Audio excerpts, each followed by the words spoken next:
दोस्तों, आज की इस गौतम बुद्ध की कहानी के ज़रिए हम आपको बताएंगे कि बुद्ध के नज़रिए से हमारी ज़िंदगी की कीमत क्या है। हम में से बहुत से लोग ज़िंदगी की वैल्यू नहीं समझते और अपने जीवन को ऐसी चीज़ों में बर्बाद कर देते हैं जिनमें हमारा नुकसान ही होता है।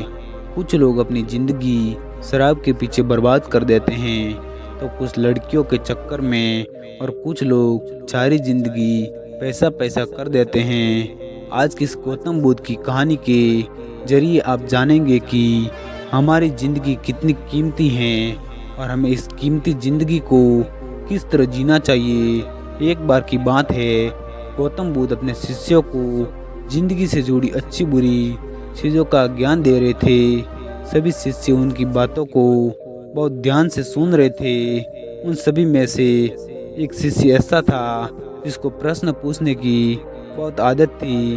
वो उठकर गौतम बुद्ध के पास गया और उनसे बोला कि आप हमें ज़िंदगी के बारे में जो कुछ सिखा रहे हैं उन सब का क्या फ़ायदा, क्योंकि हम में से बहुत से बच्चों को ये भी नहीं पता कि हमारा जीवन का मूल्य क्या है और ये जीवन हमारे लिए कितना कीमती है। पहले आप हमें ये बताइए कि इस जीवन का मूल्य क्या है। अपने शिष्य की बात सुनकर गौतम बुद्ध अपने कक्ष में गए और एक चमकता हुआ पत्थर का एक टुकड़ा ले आए। वो टुकड़ा अपने शिष्य को दिया और बोले, मैं तुम्हें जीवन का मूल्य तब बताऊंगा जब तुम इस पत्थर का सही मूल्य पता लगाओगे।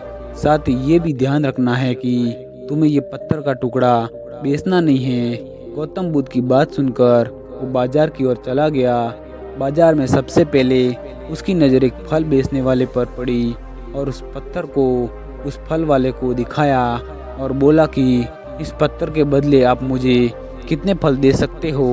फल वाला बोला, ये पत्थर कुछ खास तो नहीं है, लेकिन फिर भी इस पत्थर के बदले 10 सेब दे सकता हूँ। वो शिष्य उस पत्थर को लेकर आगे चला गया।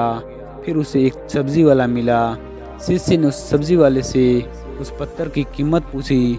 सब्जी वाले ने उस पत्थर को देखा और बोला कि इस पत्थर के बदले 1 बोरी भर के सब्जियां दे सकता हूँ।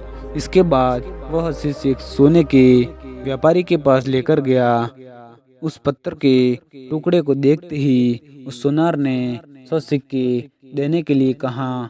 शिष्य ने वो टुकड़ा बेचने से मना किया तो वो सुनार 200 सिक्के देने को राजी हो गया, लेकिन शिष्य ने वो पत्थर नहीं बेचा। इसके बाद वो शिष्य एक हीरे के व्यापारी के पास गया और उनके सामने उस पत्थर के टुकड़े को रख लिया।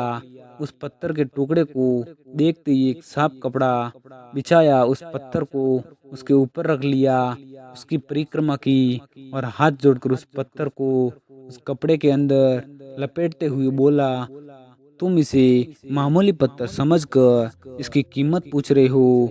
असल में ये एक बेशकीमती पत्थर है, हर किसी को नहीं मिलता।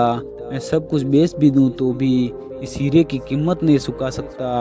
उस व्यापारी की बात सुनकर वह शिष्य हैरान हो गया और दौड़ते हुए बुद्ध के पास आया और जो भी बाजार में उसके साथ हुआ वो सब कुछ बताया। उसकी बातें सुनकर गौतम बुद्ध बोले कि तुम्हारे सवाल का जवाब एक बेशकीमती है, लेकिन हम इस बात को नज़रअंदाज करते हैं और अपने जीवन का मूल्य नहीं समझते। हम दूसरों को देखकर उनके जैसा जीवन जीने की कोशिश में जीवन की कीमत को कम कर देते हैं। हम ये सोचते हैं कि हमारे जीवन की कीमत वही है जो दूसरे हमें बताते हैं, लेकिन ये बात हमेशा ध्यान रहेगा कि सामने वाला अपनी हैसियत और बुद्धि और समझ के हिसाब से तुम्हारी कीमत लगाता है। अगर हमारी ये शिक्षाप्रद कहानी पसंद आई हो तो कमेंट बॉक्स में यस ज़रूर लिखिएगा और इस वीडियो को अपने दोस्तों तक शेयर करना न भूलें। मिलते हैं अगले वीडियो में, तब तक के लिए धन्यवाद।